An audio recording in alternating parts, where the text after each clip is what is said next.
Hello and welcome to Front Row Racing. It's Sunday night, which means it's time for the Front Row Racing PCS, the Project Cars Sunday League.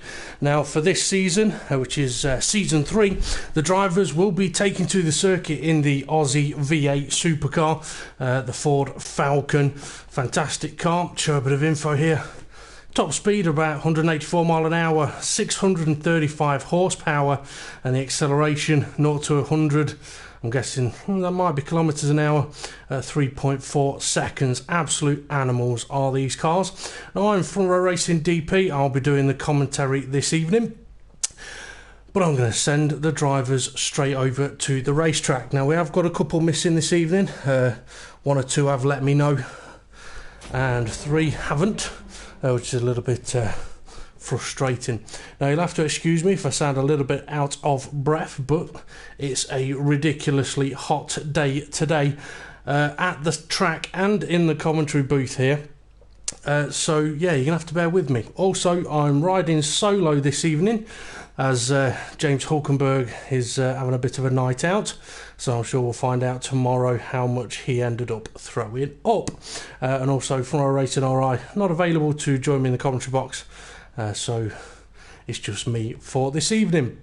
Now the Circuit du Spa Francorchamps is going to be a 19-lap race, but before that we are on for a 15-minute qualifying session and then a 5-minute warm-up, and then we're going to be on to the on-track action for the race. Let's have a quick flick through the drivers. Let's see, try and find GBM Beardy because up at the moment, there we go, he is now. GBM Beardy took victory in last week's race at Snetterton on the Snetterton 300 circuit in very tricky conditions. It was a little bit wet there, so he took the 25 points. Livebry finished second, Hesselden third, Caseley fourth, Neotig fifth, Dave the Harp sixth, Front Row Racing RI in 7th, GBM Vectra in 8th, and then Richie Davey, Jason, GT Gavin 2, Driver Montana, and Woolhouse did not finish. In the drivers' standings, it's a 10 race season, so this is race 4. So after this event, there'll be 6 more to complete. But the current standings are GBM Vectra here, he's leading the way on 75 points. Livebry is on 60 points, Hesselden on 32, GBM Vectra on 28, Neotig on 27, Caseley on 26, GT Gavin 2 on 25, and then Chris Core 21, Adam 4600 on 20, Dave the Harp on 18, Front Row Racing RI on 15, M1989 Woolhouse on 10, and then Driver Montana on 3. Lielmo McElroy, Jason, Richard Davey and G1990 Jonesy all have 0 points. Now G1990 Jonesy, Jason and Lee Elmo McElroy, along with Driver Montana and Woolhouse, are not here this evening. Jason did let me know. And so yeah, Jason did, and Driver Montana also let me know. But we've got Richie Davey in as a reserve driver again, Caseley in as a reserve driver, and also Andy Russell. He's decided to come and have a little bit of a play in the Aussie V8s. Now I am on my own in the commentary box, but hopefully I will be able to keep an eye on YouTube for any comments or anything like that. If you do have any questions that you'd like to ask me, if you put at FRR or ask FRR and then ask your question, and I will be able to, or at least I should be able to answer them, but my phone for some reason doesn't want to show me that the broadcast is up and running. There we go, I can click on it now. Yeah, so if you do have any questions for me, feel free to ask them and I will get to them as soon as possible. GBM Beardy just about to start a flying lap. Now the Spa circuit, it is a long circuit, so lap times we could see anywhere up around about the 2-minute mark. See if anyone's set a time yet. No, Andy Russell, he's sideways, he's into the barrier. Sorry Andy, first thing I do when I see you is have you going off into the barrier. Okay, let's see. Chris Core says he's had no practice and no setup for this one. Fun is coming, and it looks like Live Bright has got at least one fan cheering him on today. So let's see what GBM Beardy can do. Unfortunately, I haven't got a live timing up. Okay, I could pop this one up, but it's not always overly useful. I can see at the moment that GBM Vectra has the fastest first sector, but I would expect the likes of GBM Beardy and Hesselden and also perhaps Live Bright to be up there fighting it out for pole position. So as GBM Beardy then makes his way around the corner with No Name, and that is now obviously its name, and then into Puon. Awkward corner Puon, no matter what cars you're driving, and the rear end on these is going to want to step out all of the time around there. I mean, that's something the drivers are going to have to be careful of when it comes to the tyres wearing out. I mean, historically, the Spa circuit is a bit of a tyre eater, and when you add into that these cars, they eat tyres for pre-breakfast, they could struggle around that particular turn. The GBM Beardy now making his way to Blanchimont. Is he flat out? Is he flat out? No, he's had to lift. So he looks like he's took it quick, but he has had to lift, showing that these cars haven't quite got the downforce, or he's running very low downforce to be able to benefit around the long straights on this track. Now he has got one more corner to go, because the start-finish line is after what is usually known as the final corner, last source. So we'll see how he gets on around the hairpin. Rear end kicking out at all? No. Looking fairly stable as the car makes its way out of the pits, and we'll see what lap time GBM Beardy is going to post. It's first place. It's a 2 minutes 17.649. We'll see who else has set times. Hesselden a 2:19.764, but he's on another lap at the moment. Now he has got a car ahead of him, so might get a little bit of a benefit of slipstream. Shouldn't suffer too much with dirty air though. Now, I don't know if it's just a little bit of lag there, but the car's not looking overly stable. I will just quickly apologise for anyone that was viewing on Friday in the PCF. I know the live stream wasn't at its best quality. I found out after the event that I had left my printer on, and it connects via the internet. And why, I don't know. Why 10 o'clock? Oh, Chris Core, I think that might be lagging a bit. That'll have cost Hesselden quite a bit of time there. He'll have seen that happening and would have been wondering what on earth was going on. GBM Vectra, he's down in third. Or should I say up in third. Live Bright, he's in fourth at the moment. He's a driver that I think has the potential to have a pink wing on his car and wear it well. Got the potential to get there, up there, near pole position. Fight it for a victory maybe. Regarding the weather today though, we shouldn't see anything other than beautiful sunshine here in Spa. Big lifts for him around Puon, big lifts. Now I'm not sure if he's on an out lap or if he's on a timed lap. Now I would say that he probably is. Could be an out lap. Okay, K-Slate, he's in fifth at the moment on a 2:19.945. K-Slate would have had hardly any practice at all for this one, getting a late call up to this race. Dave the Hart currently sat in the pits in sixth place with a 2:20.050. Neo Tig, is he about to complete a lap? He's currently seventh with 2:24.7, and we'll see if he can improve on that one, or whether he's about to start a flyer. Perhaps about to start a fly. I just want to see if Hesselden, he abandoned his lap. So he knew he wasn't going quicker there.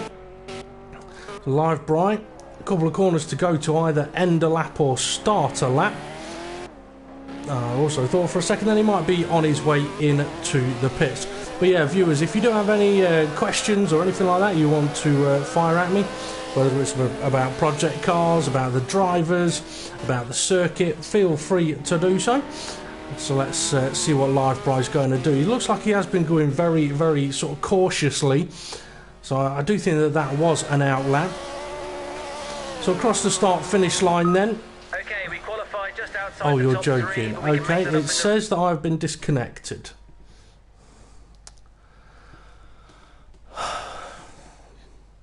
Well, that's not very good, is it? See, Project Cars is up to its usual game, and you can pretty much guarantee that not one of the drivers will have sent me an invite, so I doubt I'll be able to get back into that session. Just have to bear with me a moment, folks.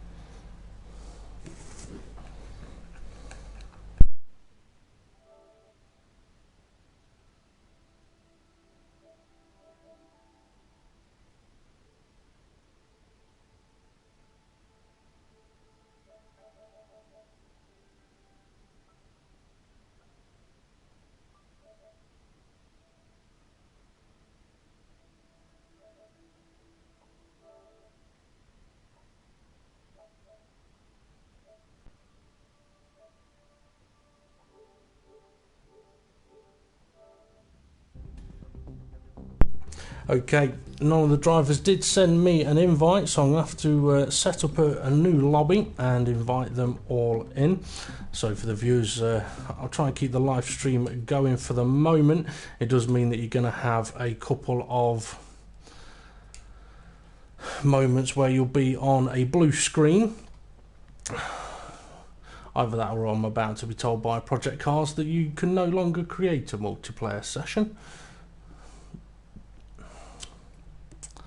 Okay, session is up. Right, bear with me a moment, viewers. The screen is going to go probably blue or black while I invite the drivers in. That will frustrate the drivers a little bit. I know it frustrates me. It means the event takes longer than it should do. And it is massively frustrating. I mean, Project Cars have also recently edited something on the game. When they did it, I don't know, because lately, when we have, or should I say last season, we would send invites out to people if they turned up late or something like that during qualifying or during the warm-up, but no longer does it allow people to join during the qualifying or warm-up sessions. So even if I had been sent an invite, I probably wouldn't have been able to get back in.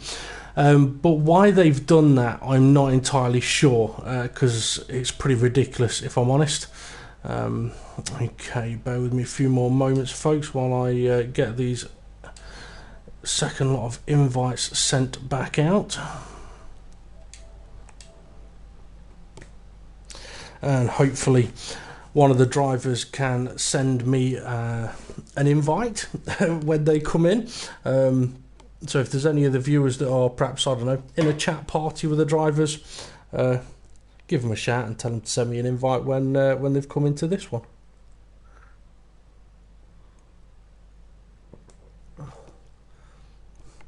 Okay, that's interesting. It says in the bottom corner there, GT Gavin joined and then left. Okay, Hesselden has joined. Now this is where I must admit, on Project Cars, why they don't, I know I've said this before, but why they don't have the option of, in that box at the bottom here, bottom left, not this one, underneath, where all the drivers' names are popping up, why can you not have a little chat box? It would be useful. Right, just bear with me a second. I'm just going to send one of the drivers a message.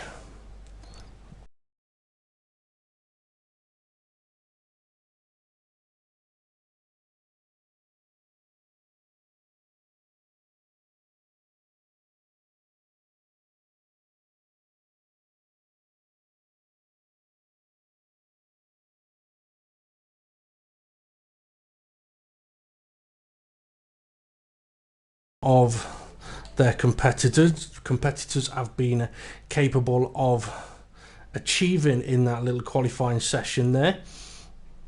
It means that they may be able to make some changes to their cars. They're not going to be able to change the car though. That will have to stay the same. I'll just check the settings and make sure that everything everything is set as it should be. Okay, so we're still waiting for 2 of the drivers to join us.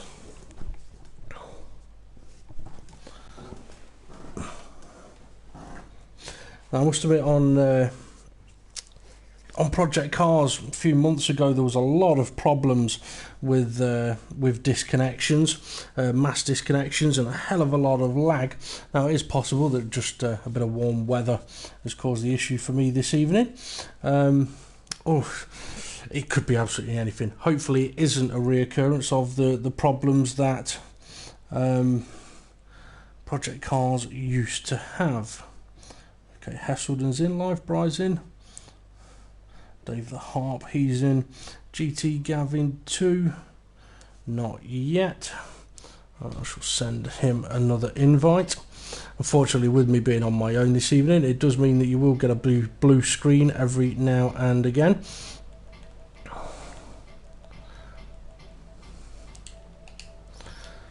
So GT Gavin 2 has just come in, and I've just sent him another invite as well. Okay, I think that is all of the drivers. It is. Okay, so we'll send them straight back to the circuit then, and we'll crack on for another run at the qualifying session. Now, I could have reduced it by 5 minutes in qualifying, but with Spa being such a long circuit, I would like to give the drivers every opportunity to get their laps in. I don't think it's quite a long enough track to go for a 20-minute qualifying session, which we have done at certain circuits. For example, Le Mans, we have done it there. But okay, we'll try for take number 2, and we'll see if we can get the qualifying session completed. And hopefully we're not going to have too many more problems. But now that I've said that, it probably means that we're going to have loads more problems.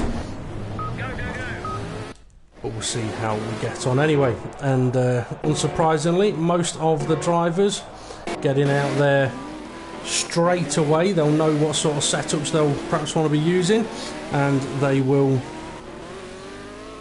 get out on track as early as possible.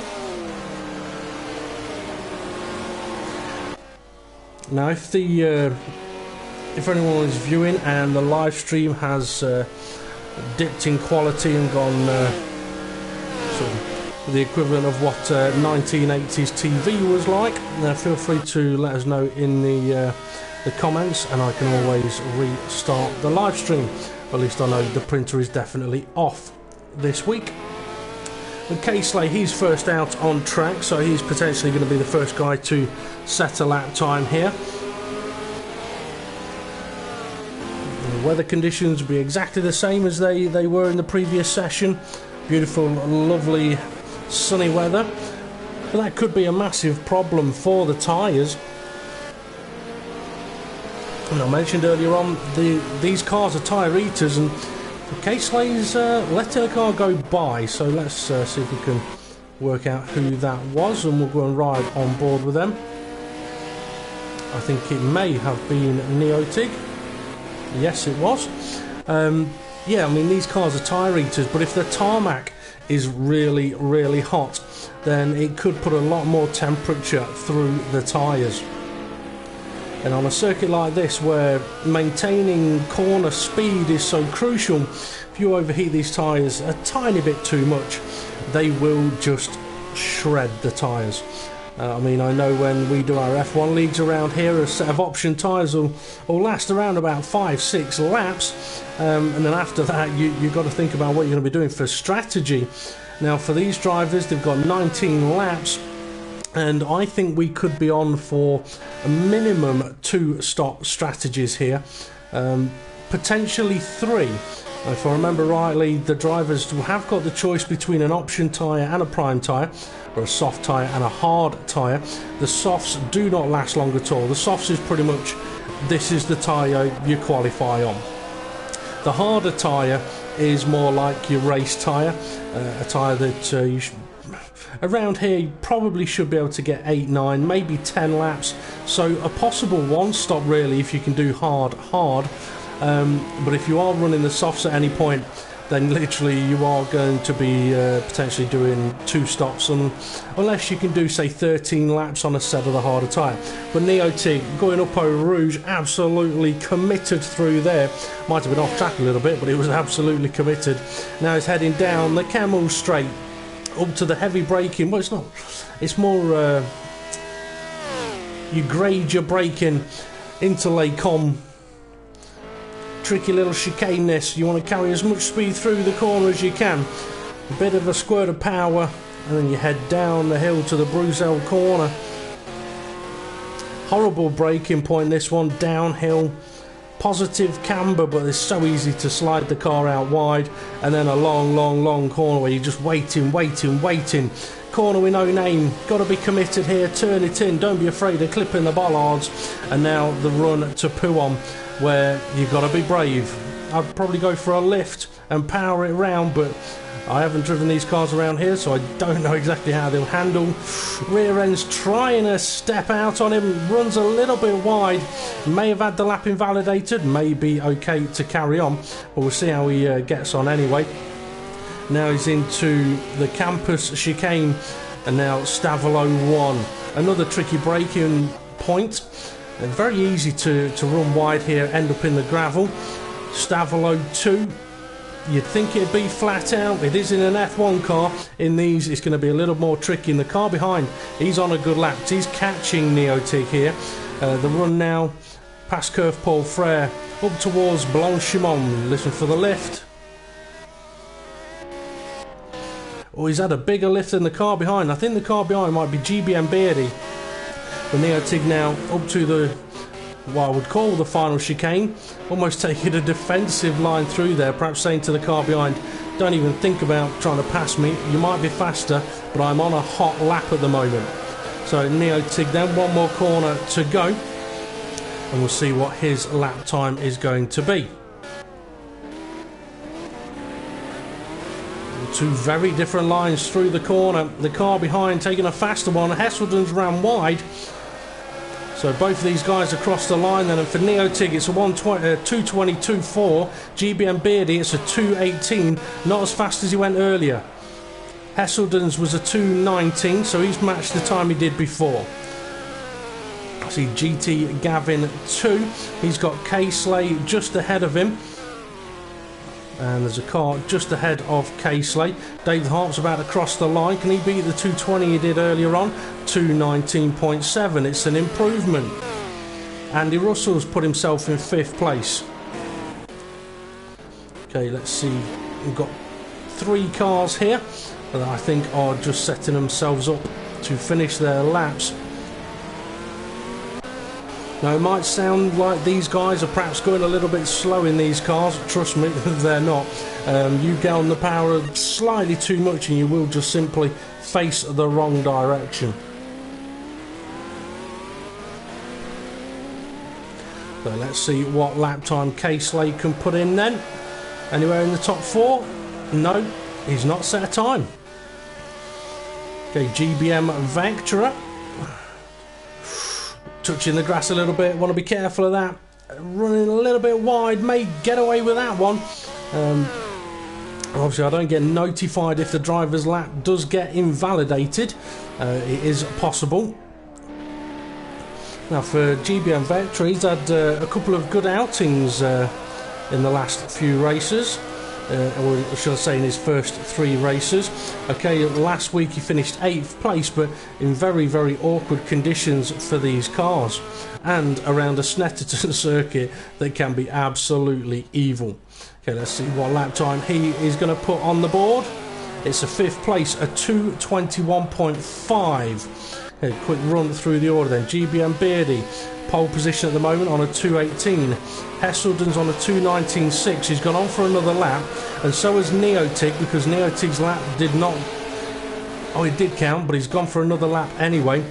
But Neotig not quite using all of the road here. So Hesselden should have a good run. Oh, got a car wiggling all over the place. That might be GBM Vectra. Let's see if Hesselden's going to improve. He does, in a 2:18.737, but it's not fast enough for pole position. Dave's in third, GT Gavin fourth, GBM Vectra fifth. Neotig's back to the pits. It was Andy Russell that was wiggling all over the place. Adam 4600, he's currently in 8th place on a 2:25.0. And Chris Court, that car's hit something hard somewhere. He's in 9th on a 2:27. Livebry's only in 10th on a 2:39. K-Slate in 11th, and Richie Davey, he's in 12th. I think he's closest to finishing the lap. So we'll see what lap time he can get here. Now, he wouldn't have had pretty much any practice in these cars around this track, so we'll find out just how tricky they're going to be as Neotig comes out of the pits right in front of him, but spots that Richie is there. So let's see where Richie can put his car on the grid for qualifying. Oh, he also put it on the wall, but it's 7th place. But Andy Russell getting a fantastic slipstream off possibly Hesselden here, but not quite got the brakes to make the corner. Unfortunate for him. Okay, Adam 4600 will follow on with him now. See, he's in Stavolo 2. Oh, a big lift there. He knew he was going wide, and even with the lift, he still went wide. That may be lap invalidated. Well, what, just under 6 minutes left of the session. And if you... Oh, I'll tell you what, GBM Beardy could be on a good lap here. He's done a sector 1 of a 20.4. Yeah, I mean, if you're looking at a 2-minute 20 lap time, then you've got to add another 2 minutes 20 on it for your out lap, maybe a bit more, 2 minutes 30. So you need 4 minutes 50 on the clock at minimum to get out and get another lap in. So it's getting to that point now where if drivers are in the pits or have messed up their lap, get back in the pits and get out on track again. Because in about 20 seconds time, they're not going to have enough time to complete the lap. Now, I've just been notified I've now left my chat party, so if the drivers can hear me, I do apologise about that, as GBM Beardy goes very, very wide around Blanchemont. We'll see if he can improve on his lap time though.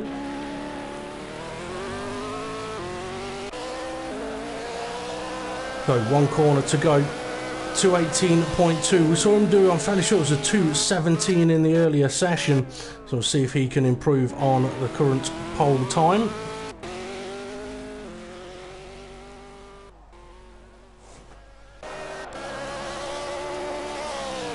He does a 2:17.815. Pretty good time that. Hesselden is about to cross the line. I think that'll be to complete a lap. Or start one. Casely's got himself up to third place with a 2:19. Oh, car behind. Are they completely sideways, or is that just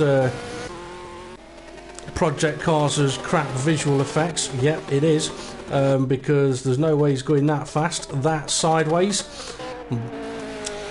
Yeah, Project Cars, aren't you great at times? See, Adam 4600, he's still in 11th place at the moment. Andy Russell, he's moved himself to 9th place. Oh, big sideways. He's losing it. Yep, that's a crash. Oh no, he's not crashed it. He's managed to avoid the wall. Okay, Richie Davey, he's back into the pits. Okay, GBM Vectra, let's see whereabouts is he. He's got a few corners to go. And I'm just going to quickly put myself back into a chat party, so apologies for the blue screen for a moment, viewers.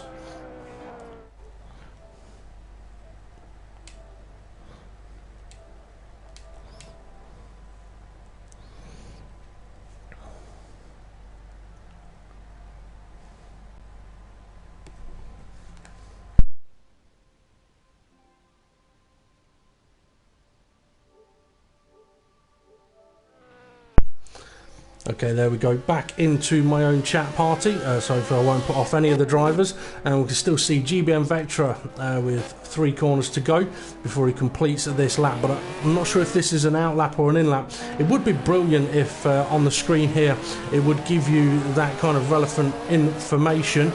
Let's have a look, we've got anything on? Not really, doesn't tell you if he's on a flyer or whether he's on an out lap. And taking first gear around the hairpin. His current session best time of a 2:21.5. Is he improving on that? No, so he's probably just starting a flying lap. Now on this view, you do get to see the G's that the drivers are pulling as they go through Eau Rouge, and also how much sort of pressure the tyres are under. But unfortunately, it doesn't give you the actual sort of tyre wear on the car,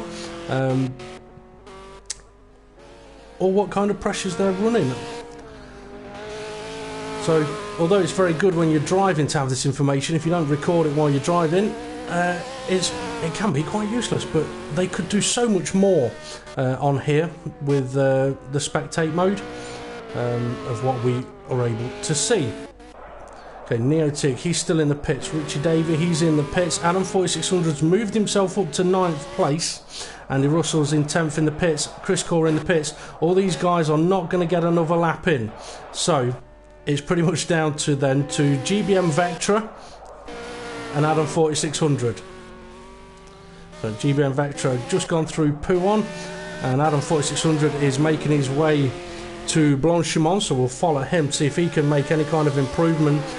223 of his own time to beat.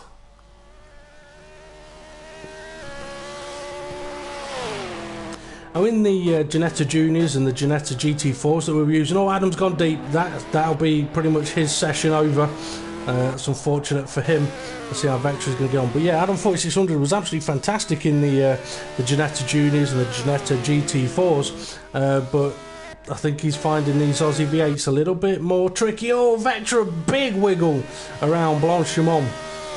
Manages to keep it facing the right direction though.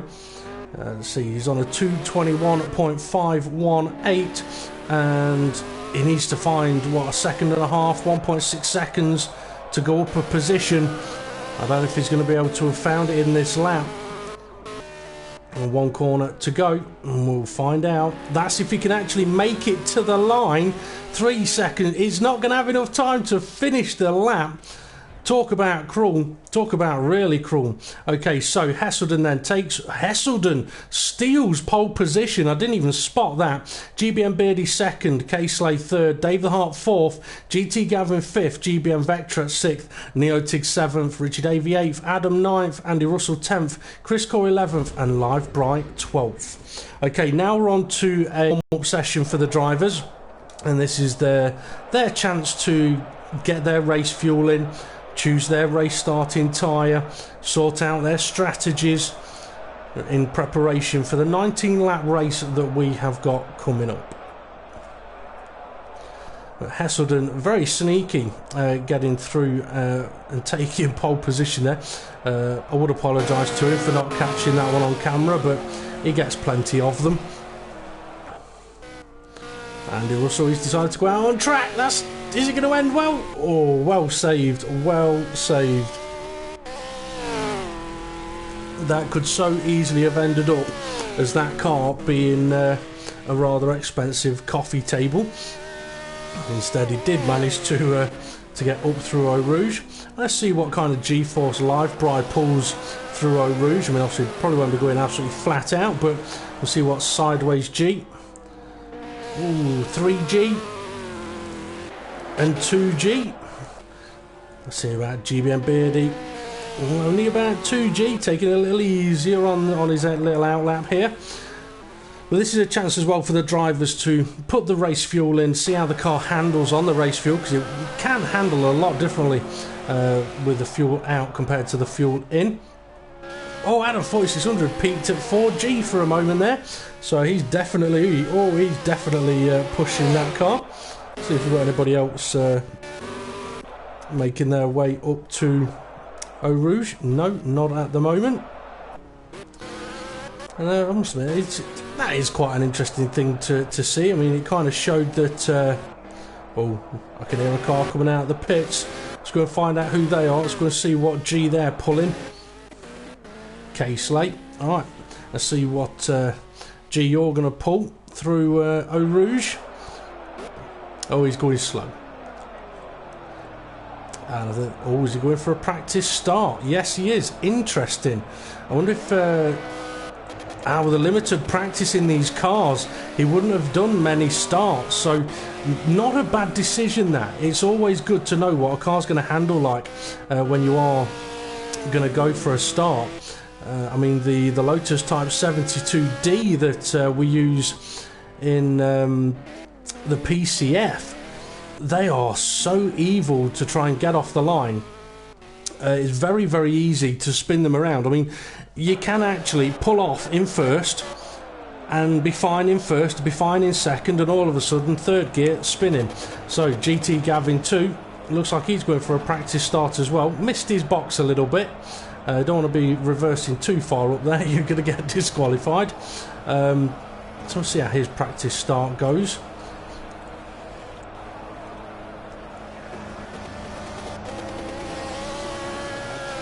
Hesselden comes past and sounds like he's just clipped the wall.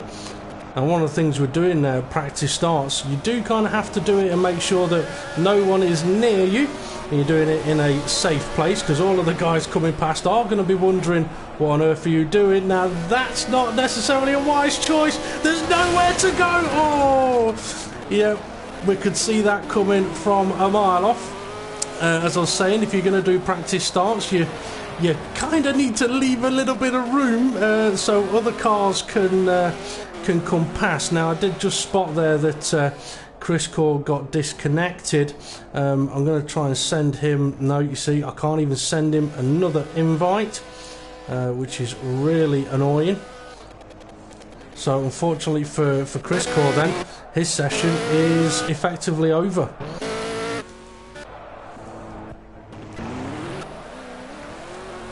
Well, just under a minute to go, and for Chris Core, I mean, he was looking to have a bit of fun in this one with not being able to have much time to practice or get a setup on the car, but now with his disconnection and me not being able to invite him back in, it means he can't race.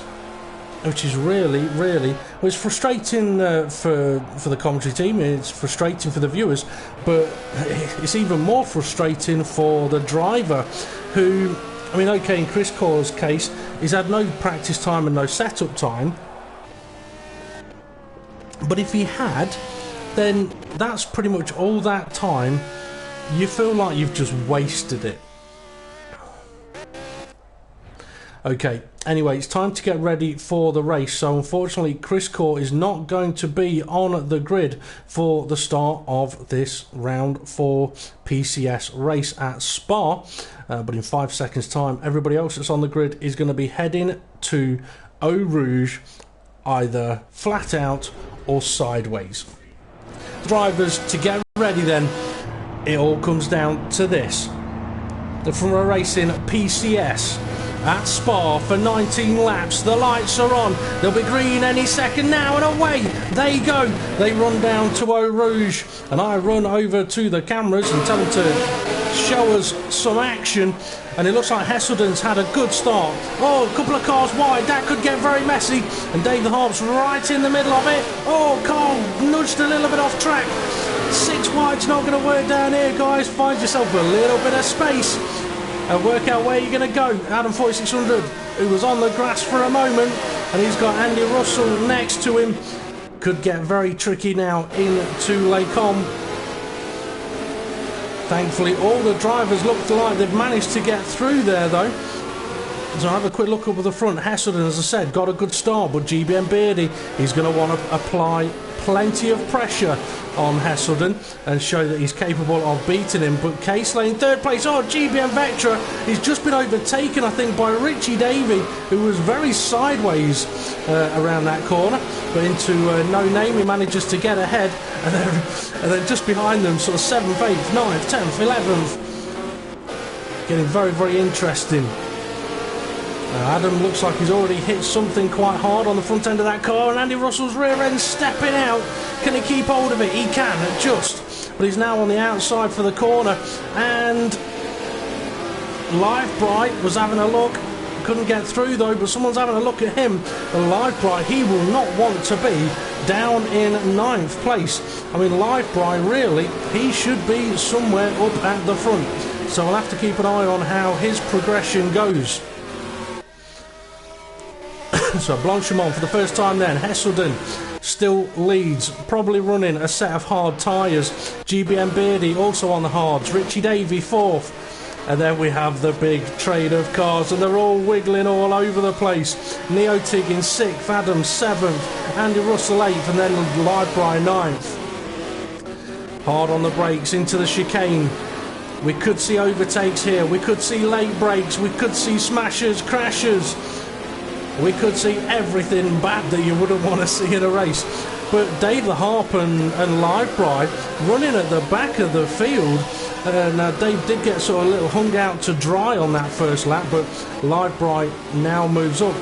I mean, even GT Gavin too joined me in the commentary box on Friday. He's down at the back, so we've got 3 cars at the back. Who's that? Is that Casely? Yeah, Casely. I don't know if he's just made a pit stop or whether he just lost it in turn 1, but he's gone from sort of 3rd place now down to 11th. Oh, that's Adam 4600. He's off. So Casely moves up 1 more place. Well, that got a little interesting, but so is this. Hesselden, he is under pressure from GBM Beardy. And GBM Beardy, if I remember rightly, he has won the first 3 races in the PCS, and Hesselden will not want to let him make it 4 in a row. Now, I would keep on board with these guys, but it sounds like it's getting busy elsewhere, and this is why. Andy Russell 5th, with GBM Vectra at 6th, and then Live Bright now up to 7th, Dave the Harp 8th, Casely 9th, GT Gavin, in 10th, and Adam 4600 in 11th. It's an interesting little battle here. I mean, we've got guys that, there's 3 or 4 drivers at the back of the field that they will feel themselves they should be running up at the front. Now, Andy Russell could perhaps be a little bit of a cork in the bottle here, but if GBM Vectra can't find a way past him soon, he's going to find he's getting overtaken by Live Bright, because Live Bright will not want to hang about. Okay, Blanchimont for the second time then, and Hesselden still leads, running a little bit wide there. GBM Beardy not close enough to attack. Richie Davey in 3rd, and Neotig is catching him up in 4th. And then here's that battle, 5th, 6th, 7th, 8th and 9th. Now, more than likely I'm going to end up with one of those races here. Oh, Neotig's lost it. Neotig spun it. That's dropped him down to 6th place. It's going to turn into 7th place. Oh, a little bit of contact on the back of GBM Vectra there, but Vectra manages to just about survive it. But Neotig struggled there. Dave the Harp having a look up the inside, thinks better of it. Trying to go for a better exit. And now we're into the long run for Eau Rouge. And then the Camel Straight. I was going to say, more than likely, this will be one of those races where there's going to be so much going on all over the place, and I'm not going to be able to see all of it. Oh, Live Bright, he's really, really close to the back of Andy Russell, but here comes GBM Vectra on him. He's got so much straight line speed. But Live Bright, he wants the inside line. Andy Russell's not giving it to him. So Live Bright goes for the outside. It all gets compact. Andy's gone a little bit deep on the braking. That's going to close everybody up in this train. Oh, Dave and I think that's Dave the Harp. It is. Dave the Harp and GBM Vectra. I said it was going to close them up a bit, and it did. Too much for their liking. So those two, they're now back to the back of the grid. But that's allowed Casely and Neotig to now get in on this fight. And it's still Andy Russell leading Live Bright. I mean, they may have absolutely no idea about what's just happened behind them. And Chris Core's just letting us know there that he has been kicked. He lost his network. I did try sending you another invite, Chris, but unfortunately the game would not allow me to do so. I tell you what, this train of cars is beginning to catch Richie Davey in third place. So Richie Davies going to have to start being careful. GT Gavin 2, he's in 8th. Dave 9th. GBM Vectra 10th with a very damaged front bumper. Adam 4600, he's got a very damaged front bumper as well, but he's now got someone to try and catch and pass. If he doesn't lose it, I thought he was losing it for a moment then. Okay, let's see, they're still going at it. Let's have a look up at the front. It's still close. Hesselden leading. GBM Beardy, second place.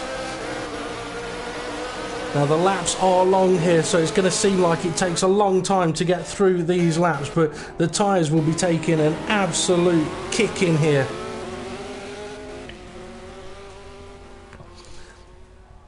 Just like I am, to be honest. It is so hot in this commentary room at the moment, and I had to close the windows to not annoy the neighbours. Oh, GBM Beard, he's very, very close. He's in the slipstream. He's going to want the inside line. And Hesselden's not defending it. He's almost saying, if you've got the speed, give it a try. And Beardy is giving it a try. He's having a look up the inside. Can't quite do it on the dirty side of the track, breaking into that corner. I've missed what happened. Something's happened, because K-Slay's now 4th. With Neotig behind him, and there's Richie Davey, is it? No, that's Live Brian 3rd. So where's Richie Davey gone? So Live Brian's up to 3rd, K-Slay's 4th, Neotig's 5th, Andy Russell, who was 4th, is now 6th, GT Gavin is now 7th, Dave the Harp 8th, GBM Vectra 9th, Adam 10th, Richie Davey, I'm guessing, has made a pit stop, he's now in 11th. And I tell you what, if he was on the soft tyres there, that's 3 laps on soft tyres. Which would suggest that everybody else is probably running the harder tyre.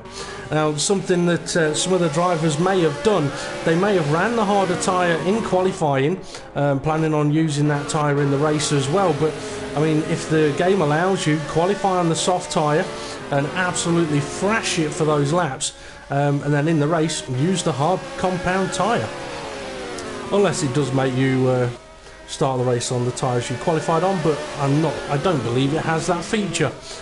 So Hesselden, he's not felt really the pressure from GBM Beardy yet. He's able to just about keep that gap. And GBM Beardy, he's looking almost impatient, trying to go late on the brakes, and these guys aren't pitting. Bit of a gap now, 3rd, 4th, 5th, so keep on the leaders for the time being. Now we had a look at what G these guys were. Oh, Richie Davey, his race is over. We're having a look at what G these guys were pulling, coming out of the pits and going through Eau Rouge. So let's see what they're pulling as they are in a race mode through Eau Rouge. Oh, easy 4G. I tell you what, that G meter is all over the place. I think Hesselden may need to strap himself into that car a little bit tighter. But GBM Beardy, he just hasn't quite got enough straight line speed or cornering speed yet to really attack him. Oh! Just saw K-Slay and Neotig side by side on the entry to Eau Rouge. That could have got very nasty. Who's that? GT Gavin completely sideways. That may have been a power boost penalty. No, he just needs to wipe his backside, make sure that it's still all clean there. Neotig and K-Slay going at it again. Neotig up the inside, and K-Slay giving him the room. Might try going for a bit of a switchback on him. No, can't quite do it. And Neotig's out of shape in this corner though, and K-Slay taking more speed. He's now going to try up the inside. If he's later on the brakes, a nice re-overtake there. Got to get it tucked back into that apex though. Don't give him the choice of chucking it up the inside. A lovely bit of driving from those two guys. Andy Russell, he's now in 6th place with GT Gavin 2 having that massive sideways moment. Dave the Harp is not completely sideways. I thought I'd just caught a massive crash then, but no, Dave's sideways on the broadcast. GBM Vectra 9th, and he's got Adam 4600 right behind him. And as I mentioned, Richie Davey is no longer in this race, so that's Chris Court and Richie Davey that will get classified as DNFs. Oh, someone's put a bollard in the road. GT Gavin doing a bit of a marshal's job and getting rid of it though. But Andy Russell, he's going to have to watch out because I was going to say GT Gavin's caught him up, but he's just had a little bit of a moment off track. Now, back up to the leaders, and I tell you what, there's a little bit of a gap between these guys now. A bigger gap than there has been for quite a few laps. It could be GBM Beardy just thinking, you know what, I'm just going to pace it for a couple of laps and look after me tyres. Or it could be that the tyres are starting to go off. I'm going to find a marker and work out what the gap is from GBM Beardy here to Live Bright, who is in third place. Oh, Hessenden! What's happened there? What's happened there? The car just speared off. Oh, it was lag. Well, he'll be happy about that one. But that just looked like he'd speared off into the barrier. Okay, find a marker and see what the gap is.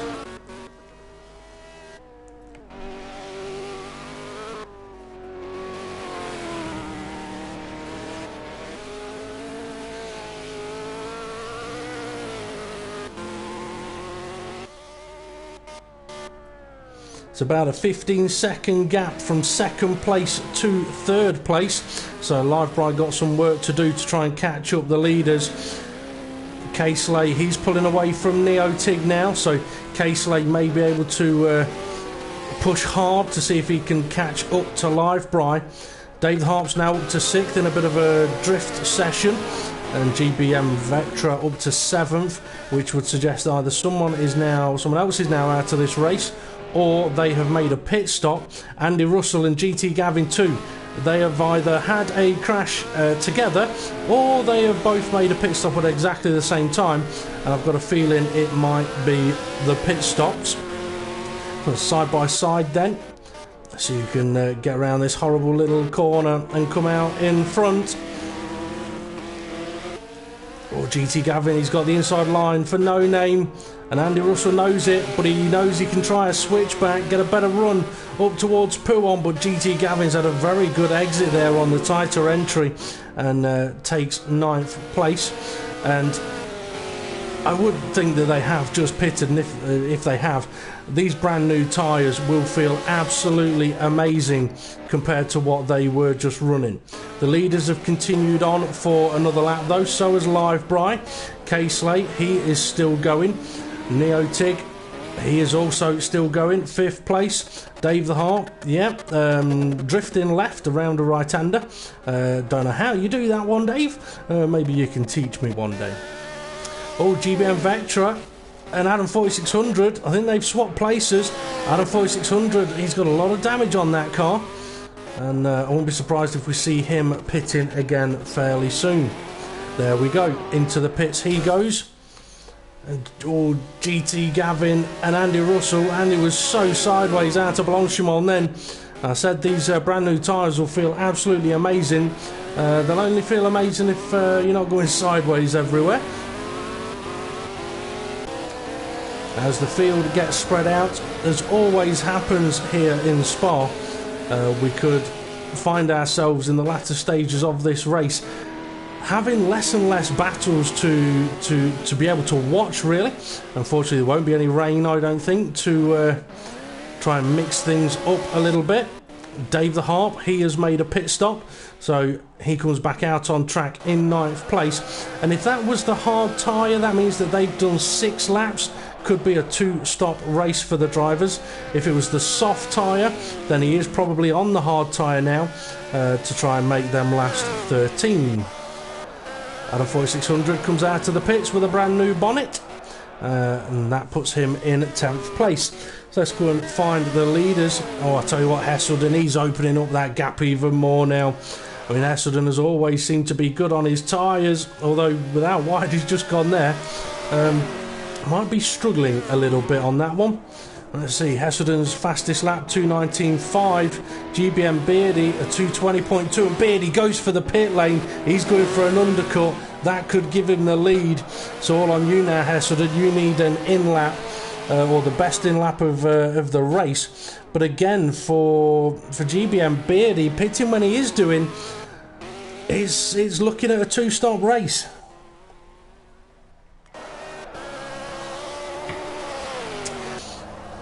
Now, something that Beardy's going to have to be mindful of is where he is going to come out on track. He's just been moved down to third place by Live Bry and K-Slay and Neotig. Neotig's into the pits and K-Slay is into the pits as well. So that works quite nicely for GBM Beardy. It means he's going to come out in clean air. Yes, he is. He's going to come out with no traffic around him whatsoever. So he can absolutely try and nail this outlap.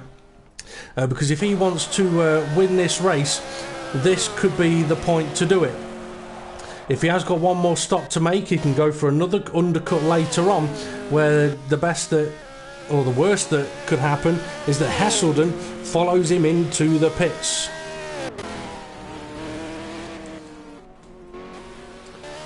Let's see, Hesselden, he's now down at Pouon.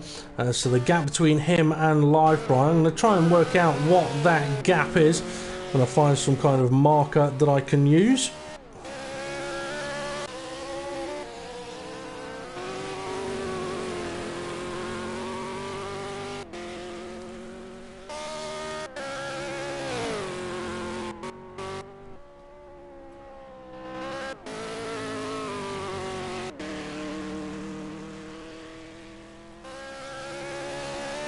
He's about 16 seconds behind Hesselden, so that gap has pretty much stayed the same from Live Bry to the leader, because he was 15 seconds behind GBM Beardy before Beardy pitted. And Beardy was right behind Hesselden. Hesselden is struggling with the exit of Blanchimont, and I think he may have just been given a power boost penalty for that one, and rightly so. Now you start going too far out there and you're going to get penalties, and he is continuing on. Interesting, very interesting. I'm now wondering, you know, whether Hesselden is running the hard tyre from the start of the race and GBM Beardy was running the option tyre and is now on the hard tyre. If that was the case, then GBM Beardy will have been massively frustrated because he would have been on the softer tyre. But to be fair, I think they all more than likely would use the harder compound. Just having a quick look, see if we've got any battles going on. Adam 4600 and GBM Vectra. Vectra's just got a power boost penalty, and there goes Adam 4600. He'll happily take that place. And Dave the Harp is not too far behind Andy Russell, but needs to try and get a bit of a shift on. Andy, I think, did pit much earlier than Dave the Harp. Andy pitted at the same time as GT Gavin 2, who is just ahead of Neotig here. K-Slay, he pitted a lap ago, and GT Gavin's not that far behind him. So we have got sort of 4 cars in close-ish proximity. Make that 5 cars. It would be fantastic if these guys could bunch it up a little bit. It'd make it a lot easier just to watch the one car and see 5 of them. Dave the Harp, though, currently running in 8th place. I don't think he's going to be overly pleased about that one.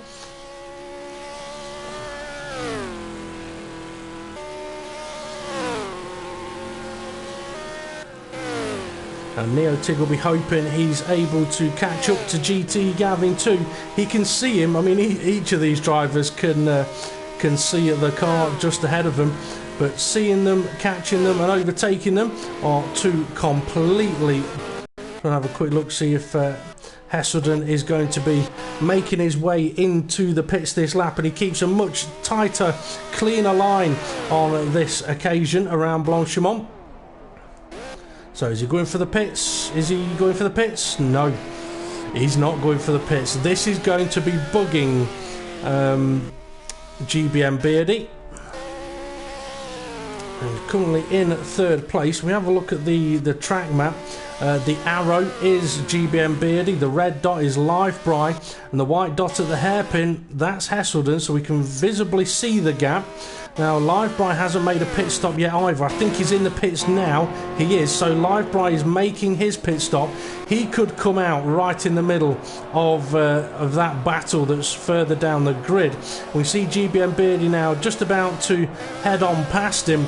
So GBM Beardy retakes second place. But where is Livebry going to come out? Because we've got K-Slay in fourth, who's got a little bit of a nice gap to GT Gavin now.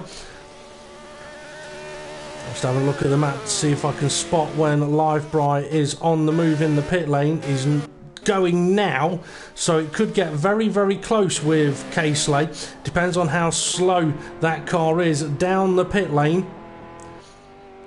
He's going to come out in third place. K-Slay is not even at the final corner yet, so Livebry with fresher tyres may have third place in the bag. But I tell you what, I've just spotted these two are getting a little bit closer, and I've also just spotted the clouds are getting a little bit grey. The sky is changing a colour from a beautiful nice blue to a bit of a granny grey, which actually might benefit the tyres hugely here. But Andy Russell in 7th place, he's got Dave the Harp behind him, so Dave the Harp has been closing that gap in, although he's just given the wall a little bit of a kiss there, or a bit more of a kiss maybe. But Dave's really closing that gap, carrying much more speed up Eau Rouge. He's on the right hand side now, down the Camel Straight. This could be a move made depending on their straight line speed. Going to be dragging it out now. Who's better on the brakes? Dave was later on the brakes. He's got the inside line, and that's him up to 7th place. Next up for Dave is Neotig. If he can catch him, GT Gavin has opened up a little bit of a gap to him now, and as we saw, K-Slay is pulled out on him as well. Hesselden. Oh, he almost looked like he didn't know what to do there, but he has now gone for the pit lane. Now, Hesselden has had issues in these cars. Brands Hatch, for example, going for the pit entry. Well, the question now is GBM Beardy about to take the lead? I've got a feeling he will, but he may have another stop to do. With Hesselden doing 9 laps on this set of tyres, or even 10 laps on this set of tyres, he's not going to have to stop again. But there's GBM Beardy. He is about to take the lead, but I think he may realise he may have got this one a little bit wrong unless he's able to go all the way to the end. So yeah, he takes the lead, and with quite a bit of a gap as well. I said the undercut will work for him, and it has done. GBM Beardy's already down the straight as Hesselden now coming out of the pit lane. I mean, that gap's big, but it's not big enough to cover a second stop for GBM Beardy. I tell you what, I said the skies are getting grey, and they really must be, because Livebry, he's popped his lights on. So I wondered if we've got a bit of cloud cover approaching here. K-Slay very cautiously around turn 1 there. Let's see, GT Gavin 2 and Neotig still about a similar gap apart, but Dave the Harp, I said next up for him is Neotig, and he's catching him quick. He's pulled out a nice little gap on Andy Russell, and he's gaining on the car ahead.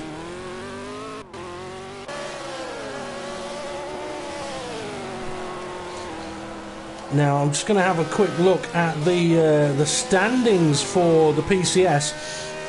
And let's say, I mean, Hesselden, he's not had much success in the PCS this season. I mean, he's currently in 3rd place on 32 points, and GBM Beardy is on 75. So he's what? He's 43 points behind GBM Beardy. So Hesselden needs the win here. He needs to pretty much win every race and hope that, well, some of them, somebody else can finish ahead of GBM Beardy. But for Hesselden, I think there's at least 1 or 2 of the races early on where he did not finish. Right, I'm going to try and work out what the gap is then between GBM Beardy and Hesselden.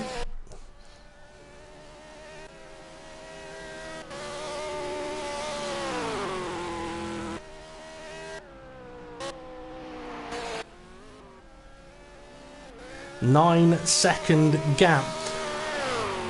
I tell you what, if GBM Beardy has got to stop again, I don't think he'll have the laps to close the gap in. Oh, now Neotig, he's going a little bit sideways down the road. Dave the Harp, as I mentioned, catching him up, he's getting closer and closer. Excuse me. Now Dave might not see that the car ahead is going as sideways as it is at the moment, but he will want to get nice and close to it and get past it as quickly as possible. In Dave's race, definitely not gone how he would have wanted, I'm sure, but if he can end it strong, which he has been doing, it will at least cheer him up. Now when a car is... Oh, is that Neotig going for the pits, or is that just the lag? It's Neotig into the pits. So it is a two-stop race for Neotig then. That puts Dave the Harp up to 5th, because GT Gavin is also in the pits for his second stop. Andy Russell, he's in the pits for his second stop. GBM Vectra is sideways, and so is Adam 4600. Okay, so a number of drivers making their second stops then could mean that Dave the Harp also has another stop to make, but he's been going fairly damn quick over the last couple of laps. Livebry now going sideways as well, and I must admit I'm not a big fan of this on Project Cars. We have seen it on a previous event, and it doesn't look good, if I'm honest. GBM Beardy still leading the race with a fastest lap of a 2:19.3. Let's see, Hesselden, his best lap is a 2:19.5, so Beardy the faster driver in the race, and then a bit of a gap, nearly 9/10 of a second to Livebry, whose best is a 20.2. Well, with what is soon to be 7 laps left of this race, it'll be interesting to see whether GBM Beardy is going to be stopping again, because if he isn't, Hesselden's got some catching up to do. Livebry sideways, K-Slate still going, and K-Slate's not that far behind Livebry, but I think may have an additional stop to do. Oh, and then we've got Neotig, Andy Russell, GT Gavin 2. GBM Vectra and GT Gavin 2, so 6th, 7th and 8th, or 6 sideways 7th and 8th. See where 9th is. 9th, Andy Russell, he's not that far behind them either, so this could turn into a little sort of 4-way battle for this position, with all of these guys having just pitted.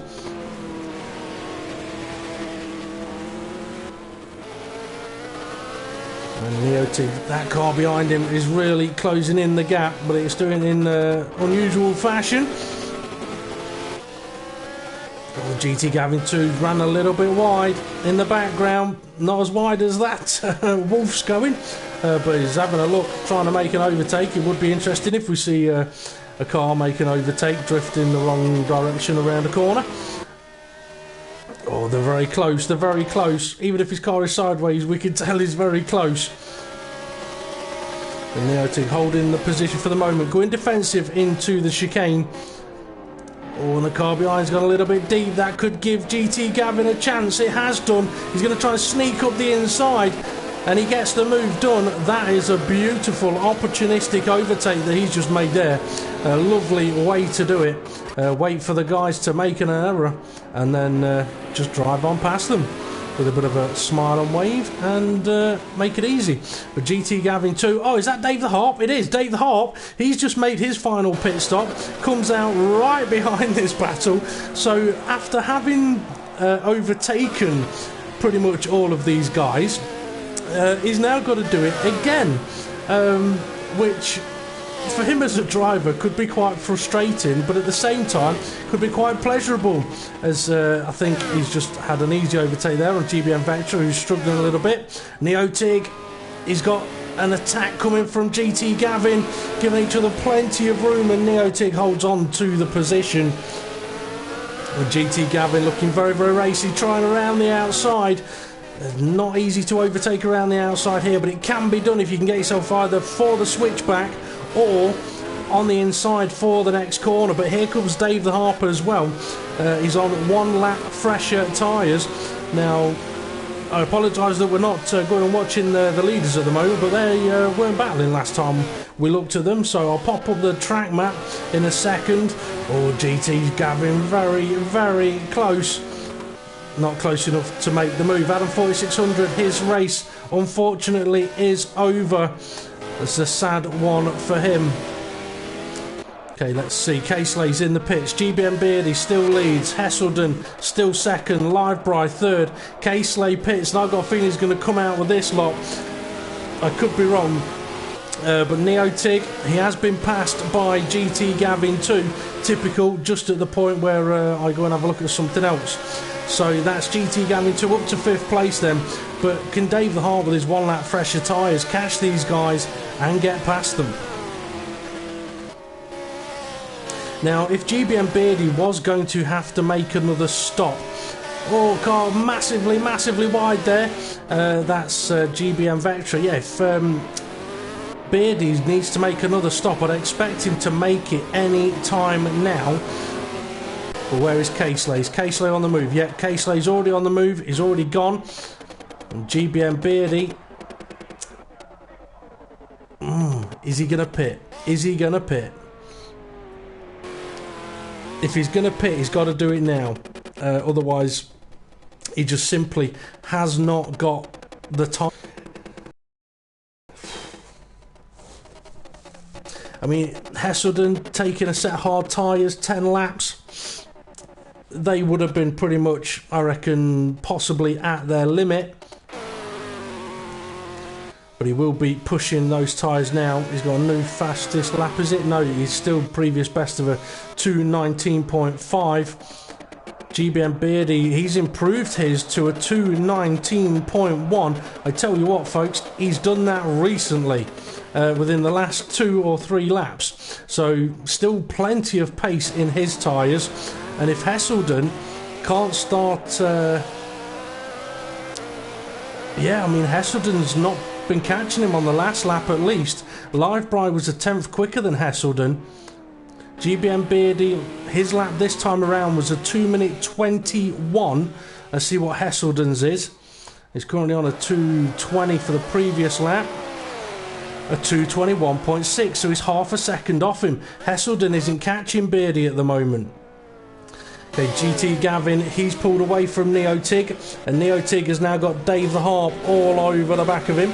And David will want him to be all over the front of him and pulling away as soon as possible.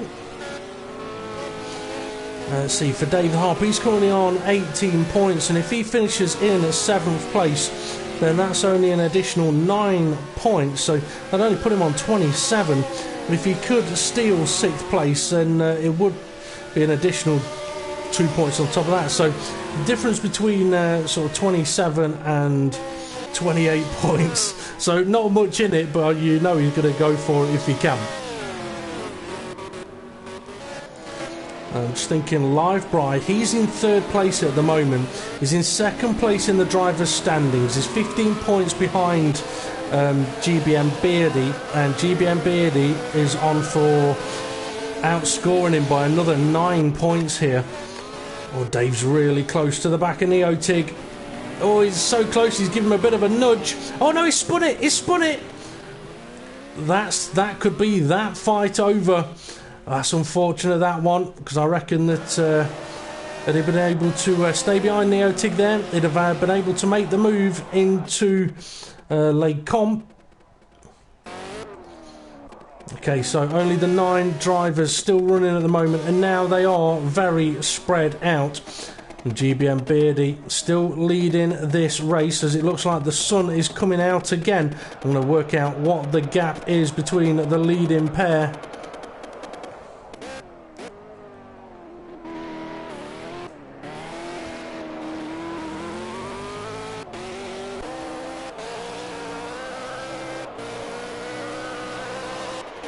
It's about 11 seconds from 1st to 2nd.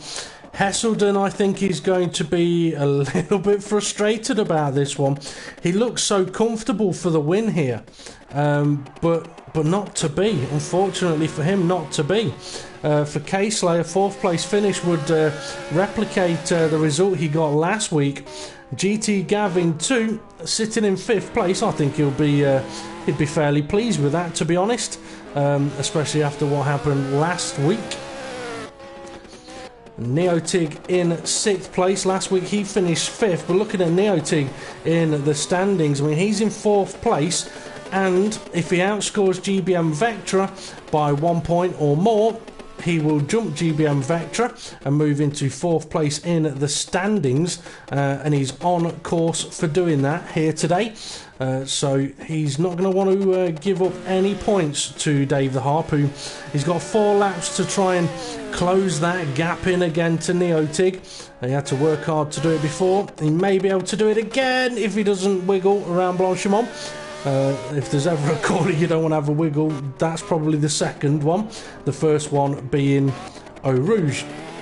You can still see Neotig, so I reckon he'll be perhaps feel fairly confident that he'll be able to close that gap up. Andy Russell's not that far behind him in 8th place, and GBM Vectra, who's in 9th place at the moment, that would be 7 points. You compare that to, let's see, Neotig's on for scoring 11, so yeah, I mean, Neotig's going to jump ahead of GBM Vectra and have a gain of about 5 points on him. Interestingly, GT Gavin 2 sitting in 5th place. Neotig can see him, and there's the gap that Dave the Harp needs to close in, and now we have the horrible audio effect that Project Cars gives us sometimes with the cars. I mean, these cars sound absolutely beautiful. That's how it should sound, and that's how it's sounding on some of the cars, yeah. And it's not these cars, just these cars that it does it on all of them at random points. But Dave the Harp is closing that gap down again to Neotig. 3 laps to, I think he can catch him. I really do think he can catch him. It'd be a case of whether he could catch and pass. Just a quick check up at the front. And leading the race still, GBM Beardy. He's not pitting. I'm surprised. I think even Hesselden might be surprised that he pitted on with 13 laps to go, and is now on the 10th lap of these tyres. Now Hesselden pretty much split his strategy straight down the middle, 9 on one set, 10 on the other. Now I don't know whether those tyres will have been absolutely knackered or not, and whether they could have gone longer. But Hesselden may be sort of kicking himself a little bit here, because if you can do comfortably 13 laps out of the hard tyre, Hesselden would have been better off pitting the next lap straight away after GBM Beardy pitted, because the gap that Beardy has got here was created from the undercut. But I tell you what, this gap was 9 seconds a few laps ago. It's not 9 seconds. No, it was 11 seconds. It's not 11 seconds anymore. Hesselden's there. I'm going to check what this gap is. It's going to go quiet for a moment, but it won't be for long. 4 seconds. So in 1.5 laps, GBM Beardy's lead has gone from 11 seconds down to 4 seconds. Let's have a quick look at what they're... Oh, GBM Beardy's previous lap was a 2 minutes 24, while Hesselden's was a 2:19. GBM Beardy's tyres are going off. He's about to lose the lead of this race, and he's in. Yeah, oh, he's pitted. Oh my days! I was just about to say he's in a catch-22 situation. If he pits, he loses the win. He's probably going to lose second place. If he doesn't pit, he's definitely losing the win and probably losing second place. Absolute devastation then for Beardy. Tried taking those tyres long, it hasn't worked, and here comes Livebrine to steal second place off him. Caseley's too far back to steal another position off him, but oh geez, Beardy, if you're not banging your head against that steering wheel, you really should be. I mean, having to make a pit stop with 2 laps to go. I mean, that's a situation for Beardy where, in hindsight, it's so easy to go, oh, he should have done this. So here's what he should have done. A few laps ago, realised, I'm not going to make it, and make your pit stop then. But maybe all of his data was showing him that he could make it. Oh, Heselden, a bit of lag there. Yeah, maybe his data was showing him that he could make it. And then all of a sudden, bang, no, you're not going to do it. You're not going to be able to do it anymore. But GBM Beardy, that's the chance of a victory gone right there. Because, oh, yeah, unfortunate. Okay, 5th. I think 6th and 7th is kind of potentially our closest battle at the moment. Yeah, it is. Unless GBM Beardy is able to close in on Livebright, but I'm fairly sure that that gap is quite big. Oh yeah, I don't think GBM Beardy is going to be catching Livebright anytime soon. Heselden, though, is catching a car, but that is, I think, GBM Vectra, who is running in last place at the moment. Does the right thing there. Blue flag situation, moves nicely out of the way. And in response to 232 Cypher's comment, why does it sound like the cars are at max revs? Because Project Cars is crap, with its audio at times, is the best way that I can put it. Let's see.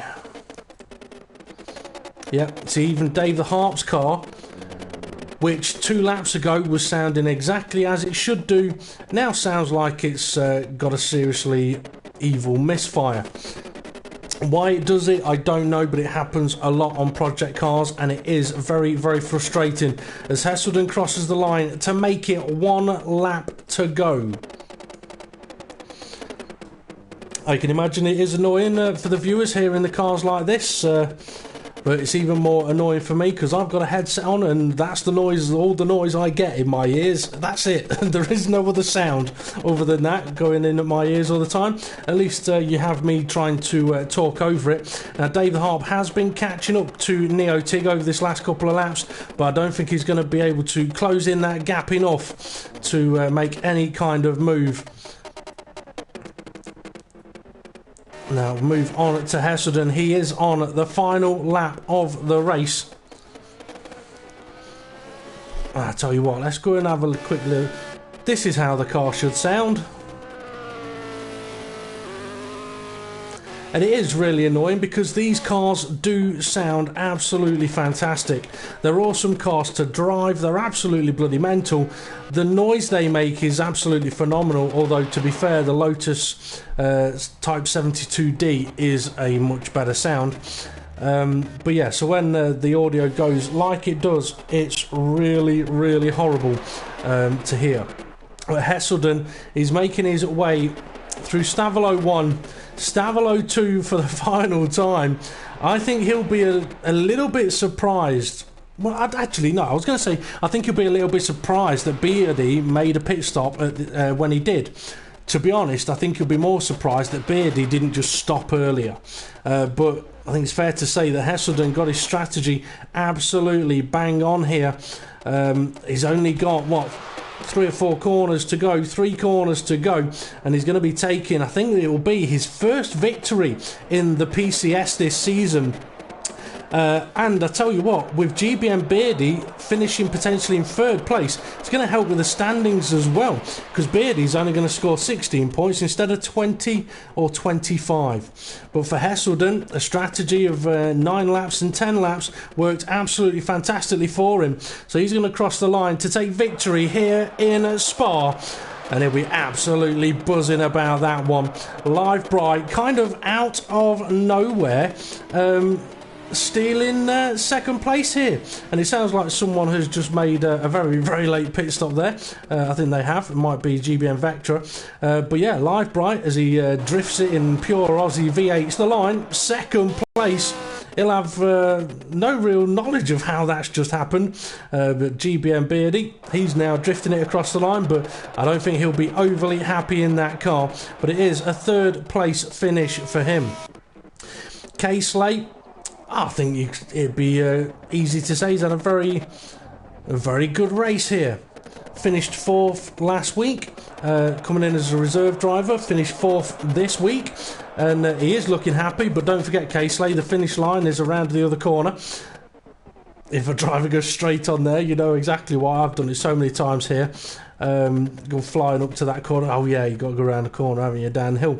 But it is a 4th place finish for K-Slate. Absolutely fantastic drive for him. And then GT Gavin too. I think he will be happy with his 5th place finish. Some very exciting battles early on. I mean, in the early stages of the race, we had, 7-8 cars all in a train, all battling for position, and absolutely fantastic to watch. Really entertaining.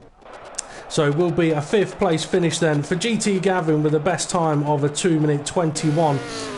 And then we've got Neotig and Dave the Harp right behind him. Neotig's best lap, 2:23, but it's a 6th place finish for him. He'll be buzzing about that one. Dave the Harp, 7th place. He had some pace in that race, a 2:21.939. And then we've got, I'm fairly sure, it's Andy Russell and then GBM Vectra, unless Andy Russell did make a late pit stop. No, it is Andy Russell and then GBM Vectra. Well, for Andy Russell, he came in absolutely no practice, not really driven these cars before, came in for a bit of a reserve drive and having a bit of fun, and he managed to get to the end, and you know what, he's going to score himself 7 points, which will jump himself above, 5 drivers in the championship. So, the best lap time for him, a 2:23.4, which is pretty good considering no practice whatsoever. And is it an 8th place finish for him? Yes, it is. And GBM Vectra will be the last to cross the line for a 9th place finish. Well, in a few moments' time, I will get the podium drivers. Just realised it's saying about session time remaining. I will get the podium drivers into the commentary box for a little bit of a chat, and we can ask them some questions. So for any of the viewers that have been watching, if you have any questions that you would like me to ask the top 3 drivers from that race, feel free to put them in the YouTube comments with at FRR. Or hashtag FRR, and ask your question, and then I shall forward it on to the drivers. But I will just quickly invite them in for a little bit of a chat, so if you just bear with me for a few moments. Here's something else that I wish PlayStation would do. Actually, I'm in my XMB menu now. I wish it would give me the choice of having a base picture to put on the screen when I go into my menus, and then, for example, I could put up a picture of all of the front row racing events that are coming in the near future, or some details of things that are happening, rather than you guys just having a blue screen to look at, which doesn't look anywhere near as good. Okay, so just find Live Brian. I'll send him an invitation as well, and those drivers will be coming to join me for a quick chat there. So as we wait for those, I think I shall grab myself a little bit of a drink.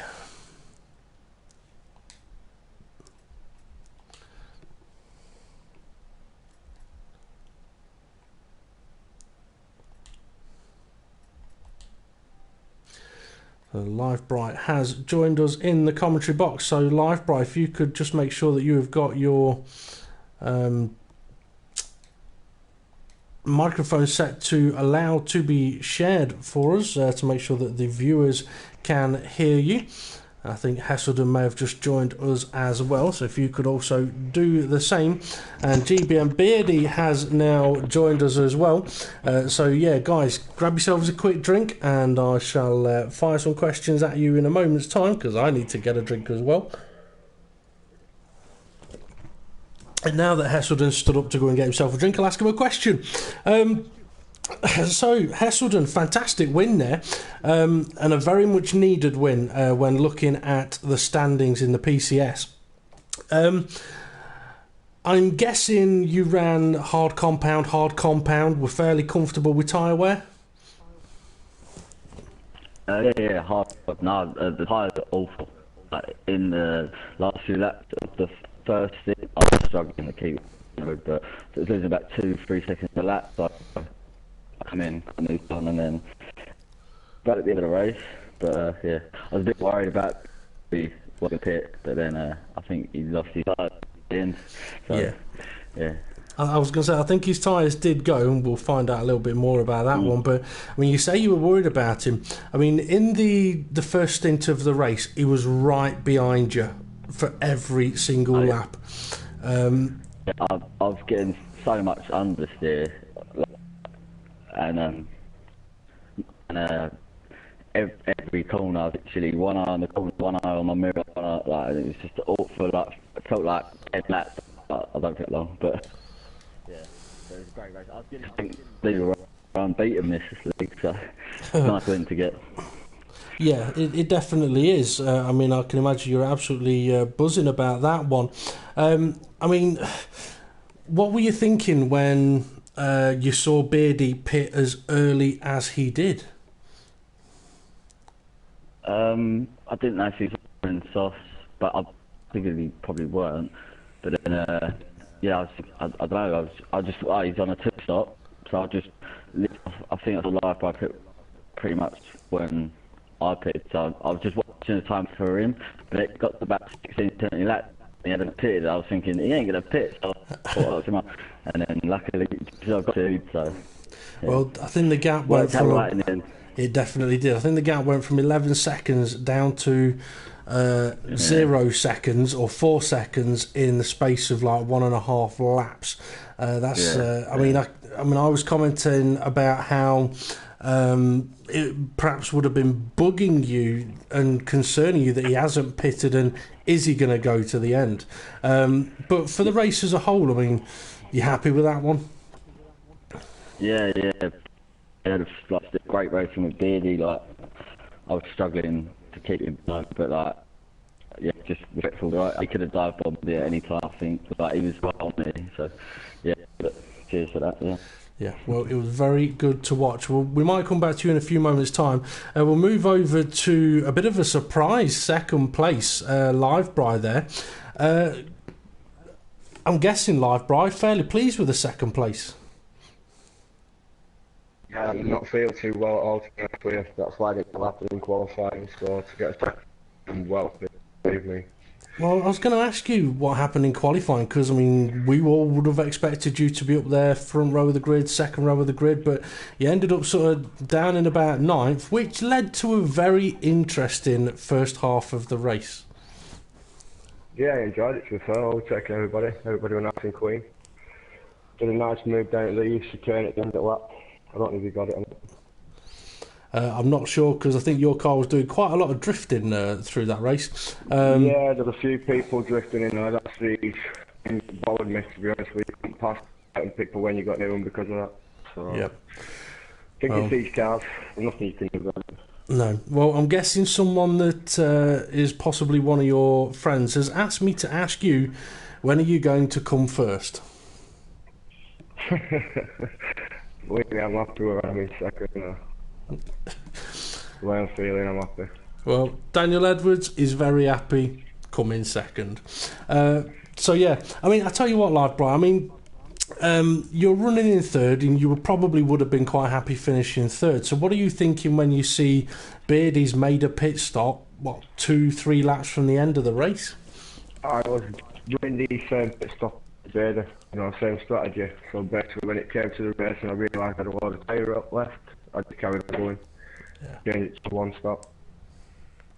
Fair enough. Well, it worked. It definitely worked for you, and we might come back to you in a few moments' time. But we'll move on to GBM Beardy. I think there's only one question really to ask you there. How gutted are you? I'm not really gutted, because I mean I had a good start to the race, but I just couldn't get past Hasselden because the cars were going sideways. So I was trying to be conservative and not try overtakes. So I thought, you know what, I'll try and do an undercut to see if that'll work. And when it didn't, he came out of the pits and he was 8 seconds, that's when I knew that probably the win wasn't going to be on. So were you always planning a two-stop strategy? I was going to plan a stop, but I was going to plan to see if I make a one stop. Yeah. But I wasn't going to go in that early.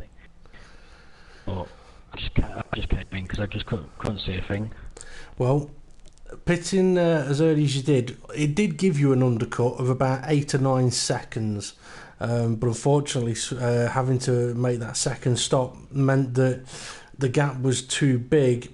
I mean, at what point did you realise? Well, I'm trying to think. About four laps to go.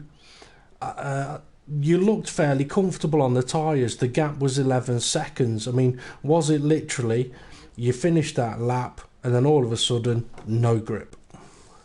The way it just went. I mean, I had no front grip. Anyway, the tyres were gone, so I was just trying to conserve the back. The brakes were giving me the grip, but as soon as they went, it came over. It was just unsteering like a dog. Yep, and at that point, you've got no choice really other than to pit, because I think if you hadn't have pitted, you'd have lost position to Livebry anyway, but the potential would have been there to lose even more places. So very well done anyway. I think you're still comfortably leading the driver's standings in the PCS.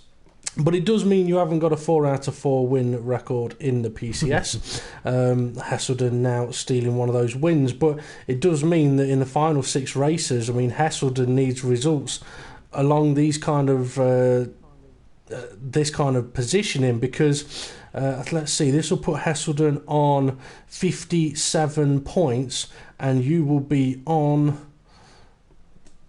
91. So the gap is still quite big, with Livebry being on 80 points. So yeah, Hesselden needs to keep winning and having you finish 3rd or lower.